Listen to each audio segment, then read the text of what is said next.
23 acres in Texas with over 900 feet of paved road frontage, power, open pastures, mature trees, and a 2-acre pond near the state's 2 largest lakes for $160K. Hi guys, America's heartland is collapsing. Family farmers, the backbone of this nation, are being forced to sell the very land their fathers and grandfathers built. Billionaires, corporations, even foreign investors are swooping in, buying it up, and leaving small farmers with nothing. Tonight, we'll expose the truth. Why are American farmers selling off their farms? What does it mean for the future of Americans' foods? Let's dive in and see people's reactions. I bought this 12 acres a year ago as a single mom, and now I'm selling it. This last year, being on this farm has changed a lot of my perspectives. As an American citizen, I think it's become really appealing to us, the idea of having a big homestead and homeschooling our kids. I mean, I bought a homestead and homeschooled my kids, even as a single mom.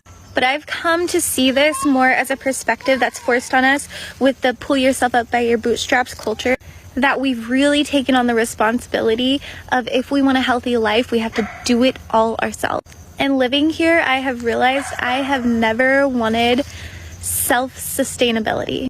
But I truly felt like that was my best and only option for living in alignment with my values, which is healthy food and my children having a safe education that they get to take charge of and learn about their interests. But as with a lot of things in the US, we end up taking on too much, isolating ourselves, and getting burnt out. Due to this hustle culture, this you need to take it all on yourself if you want a good life. And I have realized just how out of alignment that is with the slow-paced, mindful living I actually want.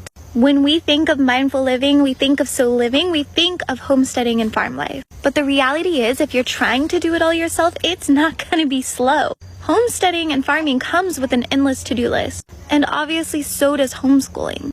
Now don't get me wrong, I absolutely love our property, I absolutely love our garden, I love our animals. So why the heck am I selling it?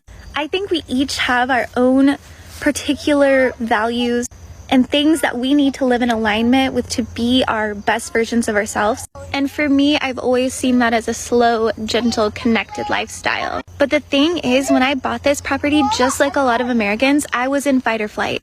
And this felt like the safest option. And once I was able to get to a place of being at ease, I realized how many responsibilities I took on because it seemed like the safe option. And how actually taking on all those responsibilities was not in alignment with the lifestyle I actually wanted to live. I think if you're like me and you really have these similar values, a much better option is communal living, compound living, or moving into a culture that gives you the healthy food, the community, the slower living that really values community and connection over the hustle culture. And maybe people from other countries can comment and say, if you think this is why homesteading is so popular in the US, while it's still kind of a growing section in other countries, but I don't think it's quite as popular. I'm going to miss this, but I'm really grateful that I had the realizations I had, and I'm not pushing myself to my limits of what I can do, and rather living in full alignment with my actual values.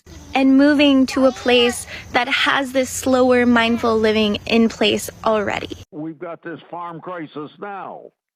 And this president should deal with this farm crisis right now. I'm hearing from bankers. I'm hearing from people that are getting pressed by their bankers to maybe sell part of their farm. So they want to sell to somebody that when they build up their equity, they might be able to buy it back. We haven't had this kind of stress in agriculture since the 1980s. Putting 50% tariffs on things that have steel in them when you can't buy those things in the United States and you need them for your tractor to be finally manufactured. There shouldn't be tariffs on things that you can't get in the United States. Why drive up the price of John Deere's because of a tariff on something they need for the tractor that they can't even get in the United States? It's a stupid policy. Black couple sells their 236-acre farm in upstate New York to developers for $13.7 million. What do you think? Was this a good deal or a bad deal? Apparently, they bought this farm last year for $8.5 million. Let me know. So today we're taking a look at this 8-house chicken farm out here in Alto, Texas. And 8 houses, 40 acres, 7-week birds, currently contracted with Pilgrims. And we are taking a look at this one and see if we can't get this one sold. If you're interested in more information, give your chicken girl a call. Over 50% of people farming in the US right now are going to retire in the next 10 years. Of those people, they own over 50% of the farmland in this country, which means what is going to happen when they retire in the next 10 years? What is going to happen to this farmland? Who is going to take their place? The amount of people coming in to take farmers' place since the 1980s has dropped dramatically. I am by no means a commercial farmer over here trying to work hundreds of acres with a tractor, but I do have nearly 7 acres of land that I am trying to work by myself with a wheelbarrow and a pitchfork. Here's a look at what I got started doing this week. I used to think you needed dozens of acres to be a farmer or turn a profit or grow the food your family needs. I am quickly learning you need less than an acre to do all of those things. I'm also not the first person to claim this. I've seen so many other farmers on here doing exactly that. If you're feeling the call to do anything like this in any way, I'm here to tell you it's not necessarily easy, but it is possible, and you only need a few acres. You only need 1 acre or a roof on a building. If you're wondering how to buy this acreage, I did it with a loan I got at Farm Credit East, not the USDA. Farm Credit is a nationwide network, and I got a loan for undeveloped farmland. There were no utilities at this land. I'm currently paying the loan back as we speak while I figure out what the heck I'm doing here.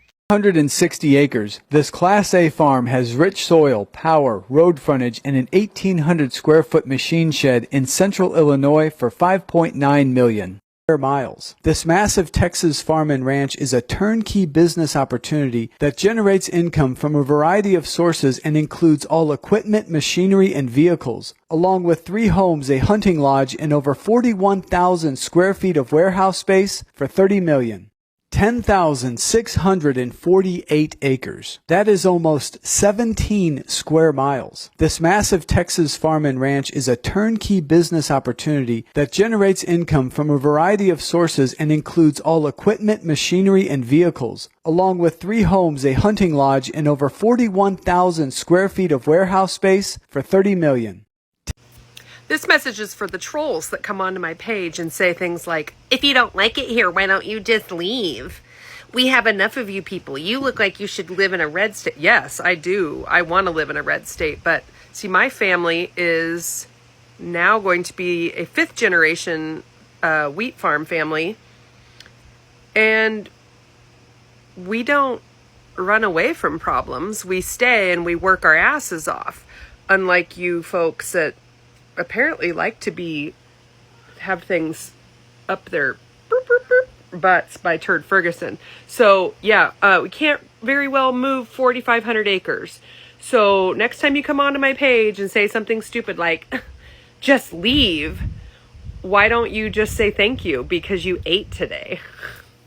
The American dream is vanishing from the fields, and farmers who once fed the nation are being pushed out.